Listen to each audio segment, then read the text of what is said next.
et à toutes, je suis trop heureuse de retrouver Léa Candon aujourd'hui pour parler de lieux, éventuellement de voyages et de spiritualité.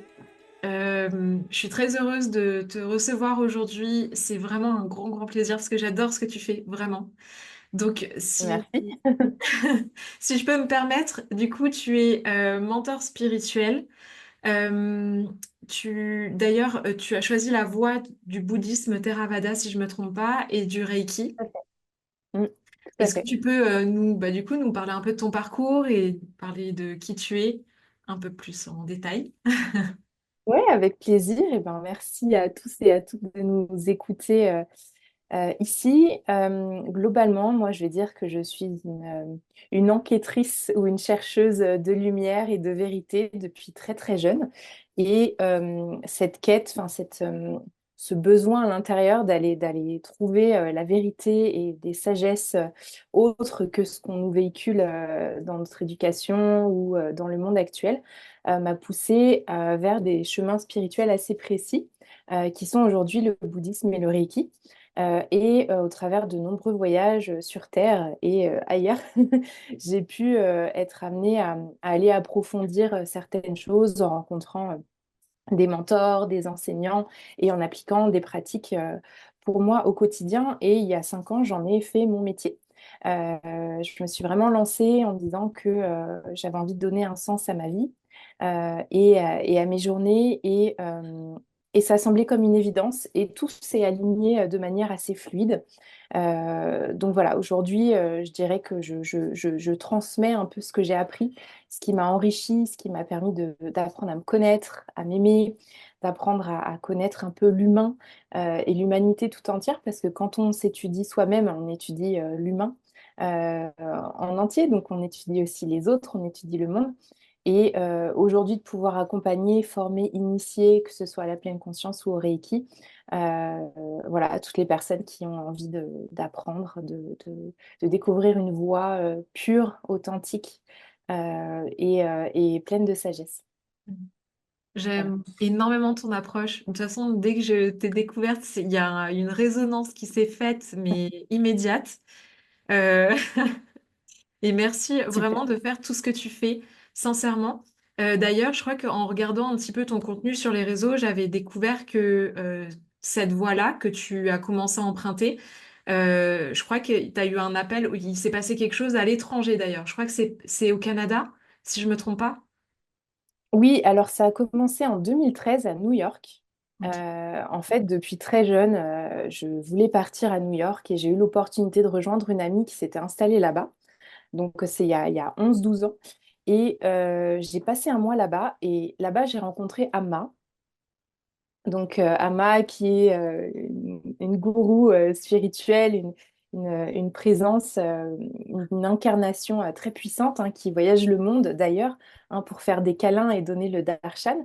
Et pendant ce mois, je rencontre Amma, je rencontre beaucoup d'Indiens.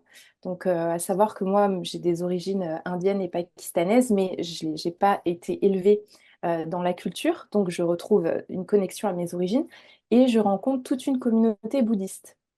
Donc, en l'espace d'un mois, à New York, où je sentais vraiment cet appel d'aller là-bas, très profondément, j'ai l'impression que les choses se mettent en place. Et là, j'apprends à méditer, j'apprends à chanter des mantras, je connecte, je vais à des pujas, je vais dans des temples. À l'époque, c'était le bouddhisme japonais, le bouddhisme de Nichiren.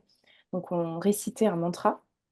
Et voilà, je pense que c'est là où ma spiritualité a commencé à prendre une dimension différente. Et en effet, ça n'est pas arrivé en France.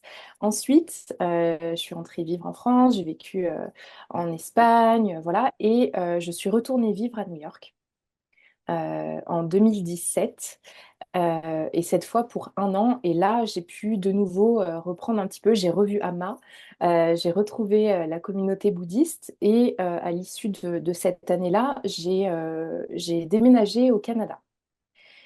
Et au Canada, j'ai fait une première retraite Vipassana de 10 jours. Et au même moment, je rencontrais ma mentor Reiki, avec qui je me suis formée. Et suite à la retraite, donc il y a les enseignements Vipassana de S.N. Goenka, qui sont très connus, hein. Et Salima, ma mentor Reiki, elle, était très proche de Jess, qui lui était et est toujours enseignant en pleine conscience Vipassana. Il est canadien, mais il vit en Thaïlande auprès des moines bouddhistes. Et lors d'une lecture de registre akashique, elle me dit, Léa, il faut que tu ailles en Thaïlande apprendre avec Jess la pleine conscience. Et donc de là, elle me met en lien avec lui. Je le rencontre à cette époque-là à Toronto, puisqu'il était sur place. Et là, je commence à... Où est-ce que tu m'entends? Oui, Désolée, toujours. ça a coupé. Et là, à ce moment-là, ben, je commence à apprendre avec lui et finalement, on s'est tous retrouvés cette année en Thaïlande. On retourne en Thaïlande l'année prochaine. Et c'est en Thaïlande où vraiment je rencontre les moines bouddhistes qui ont atteint l'illumination du Bouddha et bref, qui sont très aboutis dans leur chemin spirituel. Mais voilà, il y a différents mouvements physiques, en effet, qui se sont passés où j'ai récolté des sagesses, des enseignements et des enseignements. Ok. Est-ce que c'est vraiment à partir de cet appel pour New York où il y a tout s'est enchaîné, ou est-ce que tu avais déjà l'impression de ressentir une forme d'éveil beaucoup plus tôt? Est-ce que c'était dans la ville où tu vivais en France, ou est-ce que c'était à travers des voyages? Est-ce que ça s'est déjà manifesté plus tôt ou pas du tout? Oui, bien sûr. Ouais, ouais, depuis toute petite, en fait. Donc moi, je suis née à Paris, j'ai grandi à Paris, j'ai passé mes 25 premières années, on va dire, à Paris, globalement. Et ma mère, elle était très spirituelle. Déjà, elle avait connu beaucoup de souffrances et elle a cherché des moyens de se guérir. Je me souviens quand j'étais petite, donc j'ai 35 ans aujourd'hui, donc on imagine qu'il y a 30 ans, ma mère me parlait d'alignement des chakras, me tirait les cartes des anges. Et on a vu une statue de Bouddha dorée à la maison que j'ai toujours aujourd'hui et qui me suit depuis ce moment. Donc il y avait cette connexion. Et puis, je sais pas, à 12 13 ans, je me suis mise à lire, donc là, on va dire que c'était il y a encore 23 ans, je me suis mise à lire l'Alchimiste, je me suis mise à lire la Bible, à savoir que ma famille est chrétienne, donc ma mère est baptisée, et mon père aussi, de mon côté indien, pakistanais, est chrétien. Mais ma mère a choisi de ne pas me baptiser. D'accord. Donc elle a peut-être senti que j'allais trouver ma forme de spiritualité et donc elle a décidé de me laisser le choix et cette liberté de ma vie spirituelle, tout en m'élevant dans cette conscience avec des livres de Louise Hay à la maison, voilà, plein, plein de livres spirituels. Donc, j'ai commencé à lire.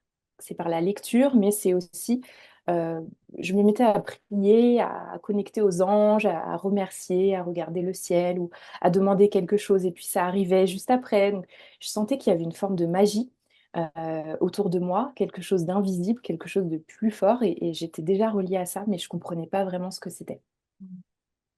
Ok. Donc en fait, oui, ça a fait partie, contrairement à certaines personnes qui ont l'impression de vivre un éveil vraiment un peu, entre guillemets, sur le tard, vers 30 ou 40 ans, bah toi, en fait, finalement, il y avait beaucoup de choses qui étaient déjà présentes euh, grâce à ta mère et pendant ton enfance, quoi. Et Ouais, je voulais j'ai aussi... pas la sensation d'avoir, j'ai pas juste la sensation d'avoir vécu un éveil spirituel particulier à un moment où j'ai l'impression que c'était vraiment une succession d'événements logiques, en fait, une suite logique. Ok, ouais, super intéressant. Mais au moment où tu as commencé à rencontrer Ama, à faire des pujas, enfin voilà, à vivre, à participer à des retraites, peut-être Vipassana, tout ça, euh, c'était, c'était finalement, c'était quand même quelque chose de nouveau. Ou parce que tu faisais quoi? Tu étais étudiante, tu travaillais, euh, Ouais, alors Ama, en 2013, j'étais je crois, en année de césure, ou voilà, j'étais en école de commerce. Donc voilà, j'ai fait une école de commerce, un master en marketing international. Puis après, j'ai travaillé pour une grande marque de boissons énergétiques pendant 4 ans. Donc voilà, je travaillais dans l'énergétique, mais sous une différente forme. Et puis ensuite, à New York, j'avais un job ensuite, et après, je trouvais pas de travail au Canada, par hmm, exemple. Donc j'avais pourtant un bon CV, je parle 3 langues, et en fait, ça ne marchait pas. Et donc la vie m'a poussée à aller vraiment devenir auto-entrepreneur et créer un petit peu mon offre au monde. Donc ça a commencé quand j'étais étudiante et après j'ai juste ajusté ma vie à tout ça. Ok.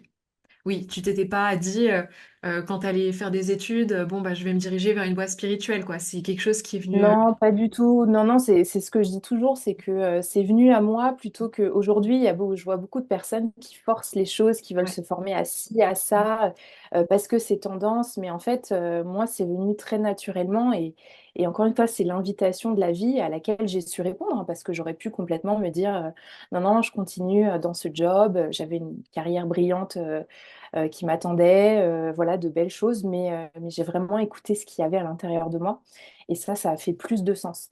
Mais voilà, c'était pas facile aussi à ce moment-là de combiner ma spiritualité et la vie normale, voilà, gagner sa vie, voilà, travailler, faire les choses qu'on attend de nous, quoi. Donc tu as eu quand même en fait, tu as eu une phase de vie où tu combinais un peu les deux. Tu Oui, commençais à peut-être à te former ou à être en oui. contact avec des mentors et en même temps, tu avais quand même tes activités un peu de ton travail et tout ça, quoi. Donc c'est Ben, pas. c'est ça, ok. Ouais. Ouais, pardon. Ça, c'est pas, t'as pas tout quitté du jour au lendemain. Il y a eu une phase où tu as quand même dû vivre un peu avec ces deux mondes. Oui, oui, bien sûr. En fait, ce qui m'a vraiment poussée à aller encore plus loin dans l'aspect guérison et quête intérieure, quête de paix intérieure, c'est une rupture amoureuse, en fait, qui m'a fait beaucoup de mal. Et là, j'ai demandé à la vie, il faut que je change. Il y a quelque chose qui, en moi, et j'ai vraiment pris cette responsabilité de me dire, c'est à moi de changer, c'est pas aux conditions extérieures, c'est de l'intérieur vers l'extérieur. Et donc là, j'ai demandé à l'univers une ressource, et c'est là où le Reiki est entré dans ma vie. Mm. Et donc, à ce moment-là, j'avais des petits jobs. Voilà, à 30 ans, Toronto, je recommence tout zéro et je me remets à distribuer des magazines dans la rue, à faire de l'échantillonnage de boissons, etc. Et à côté, j'apprends le Reiki, je commence à coacher un petit peu. Voilà, je m'instruis. Donc, pendant, on va dire, 2 ans, je combine deux activités. Et au bout de 2 ans, je me rends compte et d'ailleurs, ça arrive au Mexique, où je me rends compte comme quoi c'est lié, hein, je me rends compte que je ne peux pas faire les deux parce que mon activité type alimentaire me prend trop d'énergie et que après j'ai plus de jus pour aller faire ce qui me plaît vraiment. Donc là, je décide de couper et de prendre le risque de vraiment faire de mon activité à 100%. Et à ce moment-là, eh ben, ça marche en fait. Mm. Incroyable. En fait, je trouve Voilà. ça beau parce que du coup, on est quand même sur un podcast où on parle de l'impact que peuvent avoir certains lieux sur nos vies. Et ce que je trouve intéressant, c'est que dans ton parcours, il y a quand même des lieux comme New York, le Canada, le Mexique, qui Ouais, sont venus, ouais, qui créent des chapitres un peu nouveaux au ouais, sein de ta vie. Donc, je trouve ça super, super beau. ouais. Et d'ailleurs, tu as pas mal de voyagé de ce que j'avais pu voir, il me semble. Est-ce que les voyages, tu as senti des transformations en lien avec des voyages ou est-ce qu'il y a des voyages en particulier qui ont changé ta vie ou qui t'ont fait voir la vie Ouais, différemment? ouais. Bien sûr, notamment l'année dernière, donc en quête de mes origines, hein, et de cette complétude, j'ai décidé de partir en Inde pour 2 mois. Et là, vraiment, j'ai travaillé donc, sur un aspect plus personnel, j'ai travaillé ma relation au masculin et ma relation à mon père à l'intérieur de moi. Donc voilà, c'était un voyage où j'étais au Kerala, j'ai eu les genoux bloqués. Mais sans raison physique apparente, hein. Donc, j'ai fait appel à une personne qui m'a aidée, qui avait des dons de médiumnité, etc., et qui m'a dit que c'était mes ancêtres, hein, qui voulaient m'attirer sur la terre. Donc, j'ai dû faire des rituels et après, mes genoux se sont débloqués. Et ensuite, je suis montée, je suis retournée sur les terres de mes ancêtres. Et là, j'ai assisté à des kirtans et à des chants de mantras, etc. Et j'ai guéri une part de moi. J'ai pardonné à mon père, voilà, j'ai fait. C'est venu tout seul, hein, j'ai pas fait de choses en particulier, j'ai pas cherché à le faire. Encore une fois, je crois que la spiritualité, c'est laisser faire en fait. C'est Mm. pas forcer les choses, aller se guérir tout le temps, aller parfois même remuer la merde tout le temps. C'est créer l'espace pour que la guérison puisse arriver d'elle-même. Et c'est ce que j'ai fait, c'est que je me suis rendue dans des espaces favorables, j'ai créé des causes favorables et boum, c'est arrivé. je l'ai pas prévu, je l'ai pas cherché. Et là, j'ai guéri quelque chose de profond et suite à ça, je me suis rendue dans les Himalayas et j'ai trouvé l'amour et j'ai rencontré le Dalai Lama, par exemple. Donc voilà, tout le voyage en Inde et tout ce qui s'est tramé à cet endroit-là. Il y a aussi la Thaïlande, bien sûr, c'est pour moi une forme de terre d'aboutissement. Pour ma spiritualité, je dirais que je trouve ma spiritualité, elle n'est pas nécessairement plus nourrie que ça en Inde, c'est plutôt en Thaïlande pour moi, D'accord. là où il y a les grands maîtres, moines bouddhistes avec lesquels j'apprends. Mais j'ai aussi une expérience aux Canaries, une expérience négative où je suis partie 2 mois sur les îles de Lanzarote et Fuerteventura et j'avais cet appel d'y aller. Et à Fuerteventura, je me suis dit, bon, allez, j'arrête de voyager, je me pose, je m'installe, je loue une maison, et puis j'invite ma famille pour les fêtes, je fais des retraites, etc. Et donc, j'y vais franco, je loue une maison, sauf que c'était une arnaque. Donc, j'ai perdu 1 600 € dans cette fausse location. La même semaine, je fais du café dans c'est la machine italienne, là, la Ouais. café italienne. Et la cafetière m'explose dessus. Donc, brûlante, tout m'explose à la tronche, je repeins le Airbnb. Et 2 jours avant, je pars marcher le matin à 8 heures et en rentrant à mon Airbnb, un homme assez violent essaye de rentrer dans l'immeuble et il me force un peu la main pour rentrer. Donc, par peur, je le laisse entrer et je me rends compte qu'il vient un peu casser la gueule au monsieur du dessous. Donc, c'est des choses qui m'arrivent pas en général. C'est cette violence, ce danger, l'arnaque. Et en fait, j'ai compris que là, sur cette terre-là, je venais peut-être résorber un karma, où je venais peut-être nettoyer de l'énergie. Et quand j'ai compris tout ça, mis bout à bout, j'ai pris un billet d'avion et je suis rentrée en France. Mm. Donc, j'ai quitté cet endroit parce que j'ai senti que c'était pas du tout juste et bon pour moi. Ah, c'est incroyable. Ouais. C'est incroyable d'avoir cette contradiction, de se sentir appelé par un endroit et en fait, c'est pas forcément que du positif. En tout cas, Ouais, c'est ça. en C'est apparence, ça, exactement. visible. Ouais.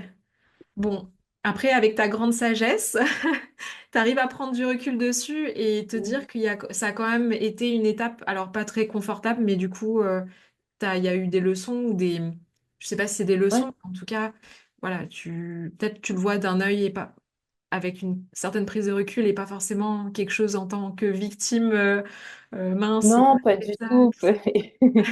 Pas du tout. Et puis, tu vois, à ce moment-là, j'ai fait appel à mon mentor pour Mm. essayer de faire du sens, de donner du sens à ça. Il m'a dit, pour tout gain, il y a une perte, en fait. Et c'est juste D'accord. l'équilibre des choses. Et que si je voulais avancer vers du positif, eh ben, je devais résorber du négatif. Et c'est juste l'équilibre des choses. C'est juste la loi de la nature. Et qu'il faut accepter que tout ne soit pas tout rose tout le temps. Et Mm. c'est ça aussi le chemin spirituel que j'entreprends. Euh, je suis pas pour tout est beau, tout est rose, on est dans l'amour tout le temps. C'est pas la vérité en fait. Il y a qu'à regarder le monde. Voilà, il y a plein de choses qui se passent et il y a une forme d'équilibre entre chaos et harmonie. Et on est là pour apprendre des deux. Et donc, si tout va bien tout le temps, qu'est-ce qu'on apprend en fait? Mm. Mais qu'est-ce qu'on apprend des choses qui nous mettent dans l'inconfort? Parce que c'est facile d'aller bien quand tout va bien. Mais Mm. quand tout va mal, comment est-ce qu'on s'en sort? Et c'est là où on voit que notre spiritualité, nos pratiques nous aident vraiment à surmonter, à traverser les choses. Donc non, j'ai pris comme une leçon de vie, bah voilà, peut-être que j'ai créé quelque chose dans le passé et que je récupère aujourd'hui, je paye mon karma, je paye mes dettes et j'avance et je passe à autre chose. Ok. Ouais. Merci aussi pour ce témoignage parce que j'aime beaucoup aussi cette façon de voir les choses, que voilà, tout n'est pas toujours rose et puis les deux énergies positives, négatives existent ensemble et bah, en tout cas, c'est un chouette rappel ce que tu dis, donc merci beaucoup pour ça. Euh, du coup, j'ai appris récemment que tu travailles avec l'énergie des lieux. Donc ça m'a interpellée, parce que du coup, je travaille aussi sur l'énergie des lieux en tant que géobiologue, en utilisant des techniques ancestrales utilisées par les Celtes notamment. Et en fait, du coup, je trouvais ça trop génial qu'on puisse peut-être parler à travers ce podcast de ce qui, toi, t'a amené peut-être à travailler avec l'énergie des lieux. Est-ce que c'est quelque chose qui s'est fait naturellement ou est-ce que tu l'as appris au travers d'une formation? Voilà, si tu peux nous parler de ça, ce serait chouette. Oui, bien sûr. Alors, dans ma formation, dans mon école de Reiki, Siam Reiki, entre le niveau 2 et 3, on a plusieurs formations intermédiaires obligatoires. Donc là où dans certaines écoles, on peut passer du niveau 2 à 3 sans aucune condition, entre guillemets. Moi, entre niveau 2 et 3, j'ai été formée au pendule, aux cristaux, à la conscience psychique et aussi au nettoyage de maison. Donc, c'est obligatoire pour nous, avant de devenir maître Reiki, d'apprendre à nettoyer les espaces Mm. énergétiquement. Donc, j'ai été amenée à faire ça il y a 2 ans. Et là, pour ma formation niveau 4 au Canada, notamment, j'ai pu faire plusieurs nettoyages de maison. Donc moi, au début, je me disais, mais non, c'est pas du tout ce que je sais faire, je sais pas le faire, voilà, voilà, c'est pas mon truc, quoi. Je sais pas le faire. Et finalement, là, au Canada, je me suis rendu compte que, en fait, c'était possible et via, nous, on utilise le Reiki, mais on utilise aussi notre guidance intuitive et, comme dit Salima, ma mentor, dès qu'on arrive dans l'espace à nettoyer, on active nos antennes, chose que je ne fais pas du tout partout, où justement, j'essaye de ne pas me concentrer là-dessus partout où je vais parce que sinon on n'en finit pas. Euh, mais on active nos antennes et là on capte des choses. Euh, et après on a des pratiques et des rituels spécifiques pour aller nettoyer la maison Ok. ou l'espace. Et donc, du coup, tu as pu expérimenter ça. Euh, Est-ce que c'était des lieux qui étaient déjà très chargés? Tu savais qu'il y avait un gros travail à faire dessus ou tu as pris juste des lieux comme ça un petit peu au hasard? Alors, c'est des personnes qui nous ont invités à venir nettoyer le lieu. Donc, j'ai principalement nettoyé appartements et maisons. D'accord. Euh, Tu vois, au Canada, il y a beaucoup de traumas passés, notamment auprès des populations indigènes et natifs. Et du coup, par exemple, à la dernière maison que j'ai nettoyée, juste en la regardant, j'ai senti tout de suite que ça venait du sous-sol. Mm. Donc j'ai senti et ma guidance m'a dit, ça vient en dessous, ça vient du dessous. Et au final, on était trois maîtres Reiki à nettoyer. Et les 2 autres personnes avec qui j'étais en viennent à cette même conclusion, il faut démarrer par le bas, par le sous-sol.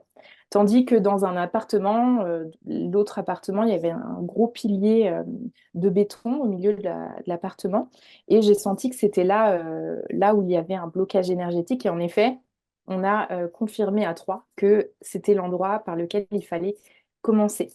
Donc voilà, c'est variable. Parfois, c'est plus ou moins chargé. J'ai aussi fait un nettoyage énergétique à distance dans une maison en Inde, par exemple, D'accord. avec la présence d'ancêtres, la présence de... Voilà, on peut capter toutes ces choses-là. Mm. Donc, Magnifique. ouais. Je trouve ça très chouette de voir qu'il y a plusieurs façons de nettoyer les lieux. Et, en fait, finalement, toi, enfin, c'est plus une proposition qu'on t'a faite parce que tu passais ton niveau, un autre niveau en Reiki. Et du coup, c'est ça qui t'a surtout permis d'expérimenter ça. Est-ce que c'est quelque Ouais, chose, c'est ça. tu sens un appel profond de le faire ou est-ce que c'est plus... parce que du coup, j'ai vu, félicitations, que tu as passé le niveau pour pouvoir enseigner le Reiki Ouais. auprès d'autres personnes. Et donc, du coup, c'était peut-être une condition pour pouvoir atteindre ce niveau-là, c'est ça?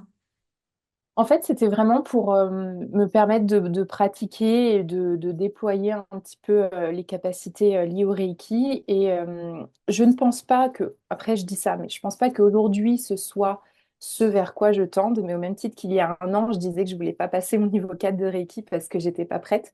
Et au final, voilà, encore une fois, c'est la vie qui m'invite. Je laisse la vie m'inviter à certaines choses et je ne force pas, je ne vais pas aller voilà, manipuler les choses pour que ma volonté soit accomplie. Je fonctionne depuis toujours de l'autre manière. Je laisse la vie, je donne l'opportunité à la vie de m'inviter.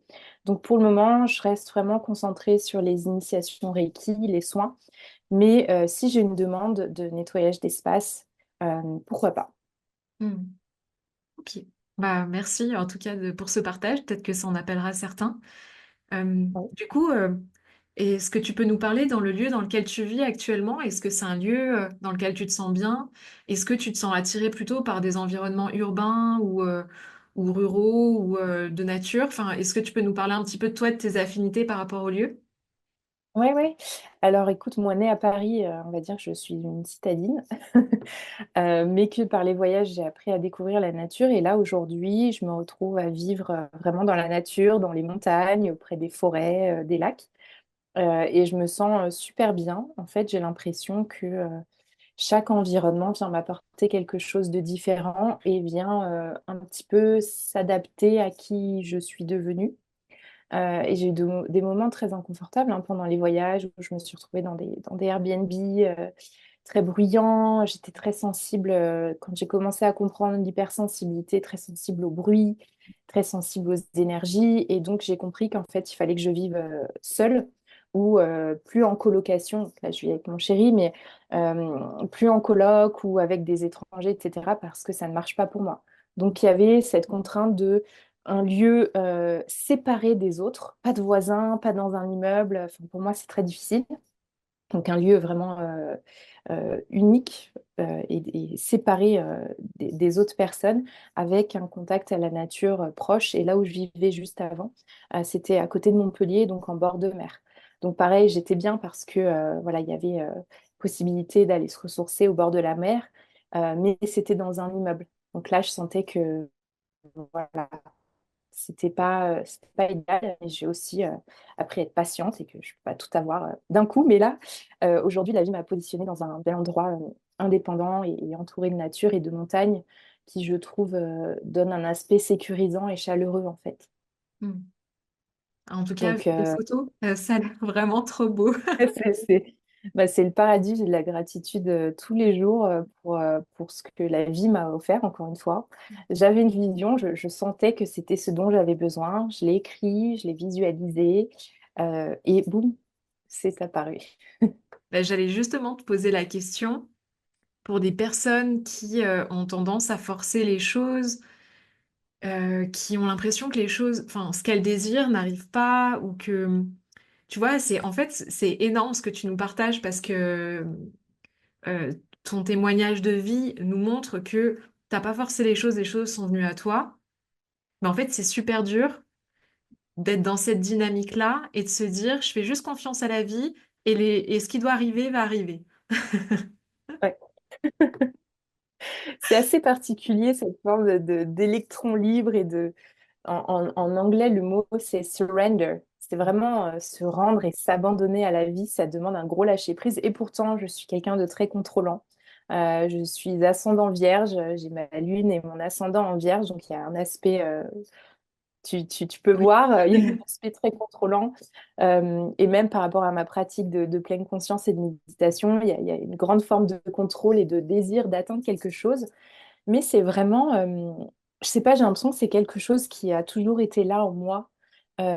Et ça peut, bien sûr, ça peut se travailler, ça peut s'entraîner. C'est une forme de foi en la vie et de me dire, euh, avec ce corps et cet esprit, qu'est-ce que je sais, moi? Il y a quelque chose d'encore plus grand qui sait mieux que moi, qui m'aime, qui veut mon bien. Euh, je la ressens, elle est là pour tout le monde, cette force. Est-ce que je peux pas remettre ça au poste de pilote? J'avais partagé ça il y a quelques semaines. On veut être pilote de notre vie et il y a beaucoup aussi de théories, de mindset. Je suis en contrôle, je suis le créateur de ma vie, etc. Mais le je suis, est-ce que c'est vraiment moi en fait? Quel est ce je suis créateur? Est-ce que moi je crois que c'est le divin, le je? Tu vois, donc et dans ma pratique de pleine conscience, on reconnaît qu'il n'y a pas de moi. Mais ça n'existe pas, c'est une illusion.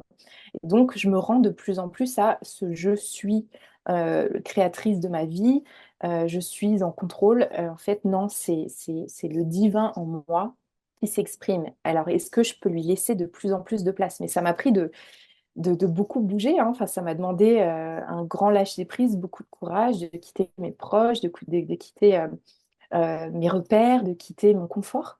Euh, mais ça aboutit aujourd'hui à quelque chose d'extraordinaire. Et ça a été un voyage extraordinaire qui va encore continuer. Mais tu vois, par exemple, maintenant, je ressens le besoin de m'ancrer et de moins m'éparpiller.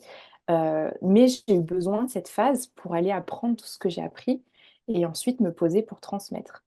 Donc ça s'entraîne, ça se renforce comme un muscle, la foi. Ça peut être la foi. Comment ne Et pas puis sortir tomber du petit moi, en fait, sortir du petit moi-jeu, cette vie, c'est hyper important que je sois heureux, que tout soit parfait, machin. C'est hyper égocentrique. sur-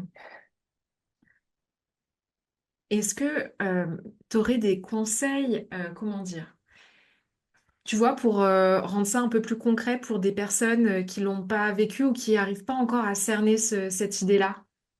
Ouais. Moi, j'aime bien travailler de manière empirique et je crois toujours que l'expérience de chacun est son plus grand enseignant. Donc moi, ma manière de procéder ne va peut-être pas être la même que pour tout le monde. Donc j'invite beaucoup à dire, bah, regarde derrière un petit peu, regarde comment les choses se sont passées et les moments que tu as vécus, je ne sais pas, les plus heureux, les plus paisibles, les plus transformateurs. Qu'est-ce qui a fait que tu as vécu ça? Dans quel état tu étais? Qu'est-ce qui s'est passé dans ta vie pour que tu vives ça? Moi, je me suis rendu compte qu'à chaque fois que je vivais des moments extraordinaires, ben, je ne les avais pas prévus. Je me suis retrouvée au Canada. J'avais pourtant une vision d'aller à New York, mais je n'avais jamais mis le Canada. Le Mexique, j'aurais jamais pensé aller vivre là-bas. Là, je me retrouve à vivre à Megève. J'aurais jamais pensé, j'aurais jamais cru devenir et faire ce que je fais aujourd'hui. Donc, je me suis rendu compte que, ah ouais, c'était cool quand j'essayais de contrôler les choses, mais c'est encore mieux quand je me rendais à la surprise de la vie. Donc, j'ai vraiment regardé de manière empirique et je me suis posé des questions. Quand j'ai manifesté des choses, donc il y a des choses que j'ai attirées et manifestées à moi, comme mon job à New York. Mais j'avais une vision très claire. Je l'ai notée. Et après, je me suis mise à chanter des mantras, donc du bouddhisme Nichiren, Nam-myoho Renge Kyo, Nam-myoho Renge Kyo. Et tous les jours, je chantais devant un mur blanc et je me projetais comme si c'était déjà acquis, comme si c'était une certitude. Et tous les jours, j'ai fait ça et j'ai décroché un job à New York. Ça a duré Et combien de donc, temps? T'as eu un temps ou est-ce que tu t'es pas vraiment posé la question et tu l'as fait jusqu'à temps que ça arrive? exactement. Ouais, Ouais, j'ai été, en fait, j'étais certaine à l'intérieur de moi que ce job était pour moi. ok. C'était un non négociable, mais je peux pas dire comment j'ai fait pour ressentir ça. Je pense que c'était juste la vérité, en fait. Donc voilà, mais j'étais aussi prête à ce que ça ne marche pas. Tu vois, il y avait vraiment, encore une fois, ce lâcher-prise de je sais que ça va marcher et voilà, c'est ça ou rien d'autre, mais en même temps, si ça marche pas, ben, je rebondirai parce que je me fais confiance et je sais que je peux toujours retomber sur mes pattes et rebondir. Donc, tu vois, il y a à la fois ce grand lâcher-prise à la surprise, mais il y a aussi eu des moments où quand je savais que c'était ça qui devait arriver, où ben là, je peux remuer ciel et terre, quoi. Je peux déplacer les montagnes. Et je pense qu'on a tous ça en nous, hein. C'est vraiment connecté à notre volonté à l'intérieur de nous. Et si, pour les personnes qui nous écoutent, parce que je sais que ça peut sembler un peu abstrait ce que je dis, mais s'il y a quelque chose qui vous revient en tête tout le temps, moi, New York, ça faisait des années avant que je sentais, j'avais des posters de New York dans ma chambre. Enfin, regardez dans votre environnement, qu'est-ce qui vous entoure, qu'est-ce qui est là? Parce que pour moi, les signes, les messages, ils sont toujours là, et il y en a qui sont là depuis longtemps. Est-ce que vous les écoutez? Je suis pas plus spéciale que quelqu'un d'autre, c'est les messages sont là, les invitations sont là. Est-ce que on est capable de les écouter? Et ça demande du courage. Et Donc, je, je sais pas quoi dire de plus concret, ouais. peut-être. Est-ce Et que en c'est même assez temps, concret? c'est hyper dur à faire. C'est Euh, dur. c'est dur Est-ce que c'est de dur, en voir. fait? Je suis pas sûre que ce soit dur. Je crois que on est là pourquoi, en fait? Est-ce qu'on, tu vois, on est là pour souffrir ou pour vivre à côté de nos pompes, ou est-ce qu'on est là pour vraiment se décider? Et je me suis dit un truc, un jour, je me suis dit, vis cette vie comme si c'était la dernière. Je crois en la réincarnation. Et je me suis dit, allez, cette vie, c'est la dernière. J'en fais, je donne tout ce que j'ai. Et du coup, imaginons que cette vie, c'est juste la dernière life, quoi. Donc, même si ce n'est pas le cas, euh, qu'est-ce qu'on attend? Qu'est-ce qu'on attend? Et puis, la vie nous invite à un moment donné. Je sais plus s'il y a une citation qui dit au début c'est une plume et après c'est un camion qu'on se prend, qu'on se prend en pleine face. Mais voilà, moi j'ai eu des moments où la vie m'a un peu poussée à bout et j'ai pas eu le choix. Ouais. Et je crois que les fois où je suis vraiment tombée au fond, c'était un tremplin qui m'attendait en bas. Parce qu'encore une fois, ce job à New York, j'avais vécu une rupture, encore une rupture difficile avant. J'en ai chié et je me suis relevée toute seule et j'ai décroché un job à New York. Donc à chaque fois que j'ai vécu un moment mais hyper difficile, pour lequel tu dis, bah, je ne vais pas m'en sortir, quoi, ça va être trop compliqué. Au final, tu puises des ressources en toi et boum, tu passes à un niveau de conscience un peu supérieur. Donc, chérissez ces moments d'inconfort, ces moments où tout s'écroule parce que c'est la fondation pour bâtir quelque chose de nouveau. En tout cas, on peut le faire. C'est possible pour tout le monde de rebâtir de zéro. Et je crois que j'ai accepté de me déconstruire, de me reconstruire, déconstruire, reconstruire. C'est ça qui fait que j'ai pu évoluer, c'est que j'ai accepté de tout perdre, tout recommencer, tout perdre, tout recommencer. Et à répétition, parce que la seule constante dans la vie, c'est le changement. Donc, si on résiste la transformation qui est là en permanence, hein, notre sang bouge, notre peau se régénère, tout est en train de se transformer là. On s'en rend même pas compte et on résiste ça parce qu'on tient à ce que les choses soient d'une telle manière. Merci beaucoup. Ouais, c'est... Ah, tout ça, ça me fait réfléchir en même temps. Euh, C'est cool. donc, du coup, là, c'est quoi tes projets futurs? Est-ce que tu laisses la vie se faire et t'apporter des opportunités ou est-ce que quand même tu poses des intentions et tu utilises quand même une certaine volonté pour aller, voilà, Ouais. pour avancer? Bien sûr, alors le fait d'avoir mon business et mon activité, ça me demande une structure et le fait de m'être posée aussi, je peux enfin planifier sur 6 mois, un an, alors qu'il y a quelques mois, je ne savais pas où j'étais dans 3 mois, tu vois. Donc c'était compliqué pour moi de structurer.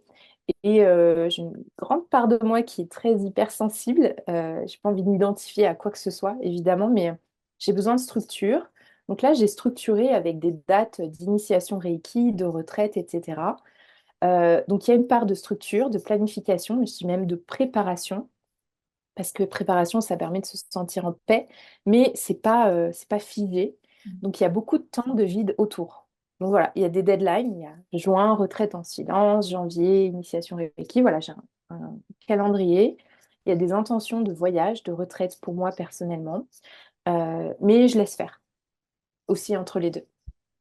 Et c'est super intéressant ce que tu dis, de pas confondre la passivité et l'inaction euh, avec ce fameux lâcher prise en fait. Lâcher prise ne veut pas forcément dire rien Ah, faire mais et laisser les totalement, trucs tomber du totalement. ciel. Mais pas du tout. Tu vois, dans mon parcours, il y a une grande part de moi qui travaille. Enfin, il y a une grande part qui incarne en fait cette volonté, Mm, qui est en mouvement. mm, Et donc, voilà, il y a de la planification, il y a de la structure, il y a de l'organisation. Ça, c'est mon énergie masculine hein, qui s'éveille. C'est toute une question d'équilibre. mm, Donc c'est d'un côté, on met l'intention, on agit, et de l'autre, ben, on est aussi OK avec le fait que les choses se passent différemment. C'est comme quand on planifie un voyage. Nous, ce qu'on peut faire, on book nos billets d'avion, on réserve notre hôtel, on met une destination.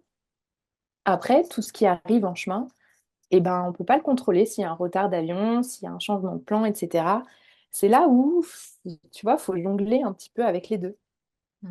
Ouais, super Mais intéressant. lâcher prise ne veut pas dire inaction, ne veut pas dire passivité, ne veut pas dire attente.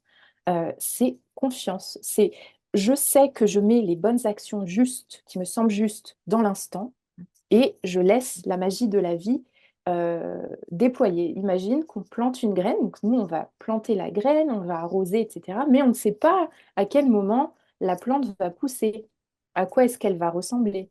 Mais nous, on l'arrose, on s'assure que le terreau soit fertile, que les conditions, et c'est ça qui est fou dans la pratique bouddhiste, hein, c'est on met les bonnes causes et les bonnes conditions, et ce qui en sort, le résultat, eh ben, on laisse faire. Mm, Donc, notre travail, nous, en tant qu'être conscient, c'est d'aller mettre des bonnes causes au quotidien. Et moi, je dis toujours, je suis une plante que j'ai besoin d'arroser tous les jours. Voilà, je ne suis pas un cactus, j'ai besoin d'être arrosée tous les jours par mes pratiques, etc. Et nos projets, ils ont besoin d'être arrosés. Nos rêves ont besoin d'être arrosés, de prendre soin.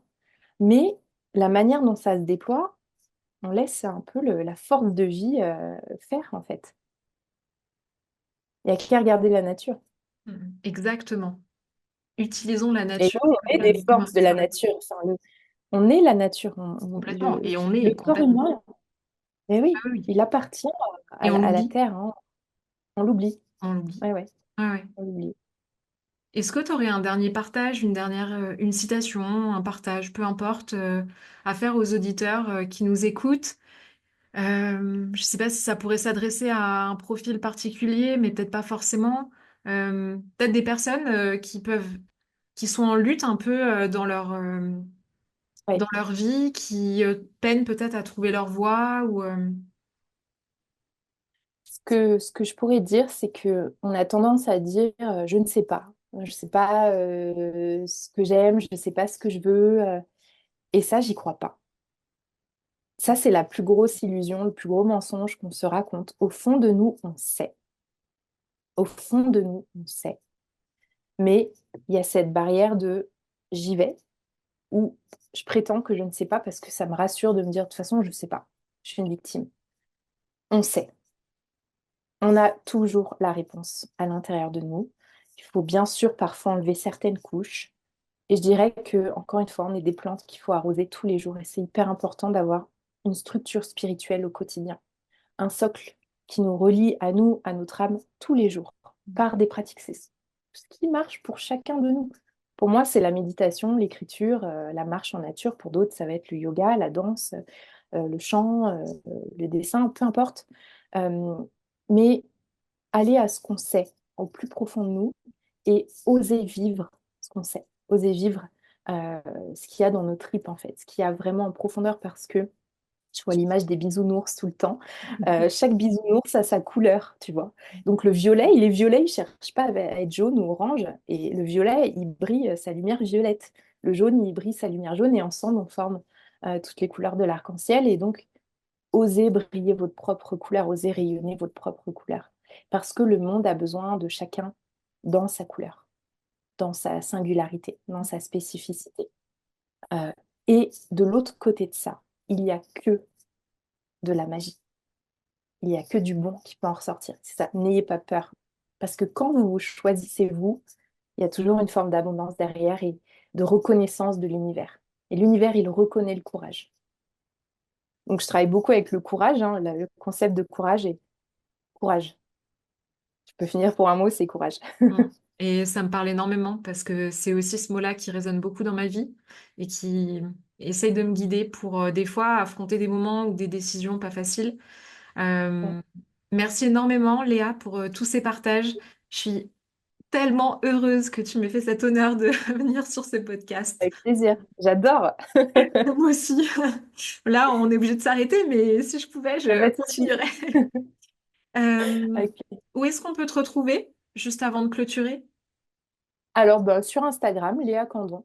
Et Ok. puis de là, on voit ce qui se passe. Il y a plein de ressources, plein d'infos. Léacandon@gmail.com si vous voulez m'écrire. Je suis encore vieux jeu, tu vois, ça fait 5 ans que j'ai mon activité, j'ai toujours pas de site internet, mais pourtant, tout va bien. Donc, je vais au plus simple. Voilà. Super. Et au plaisir d'échanger en tout cas. Bah, n'hésitez pas, par expérience, je sais que si vous écrivez à Léa, elle vous répondra. Merci énormément, Léa, pour tout. Et puis, je te souhaite vraiment le meilleur et une très belle continuation. Et merci de continuer à nous inspirer comme ça, sur ce chemin d'éveil, de spiritualité, de reconnexion à soi. Merci énormément. Plaisir, merci beaucoup.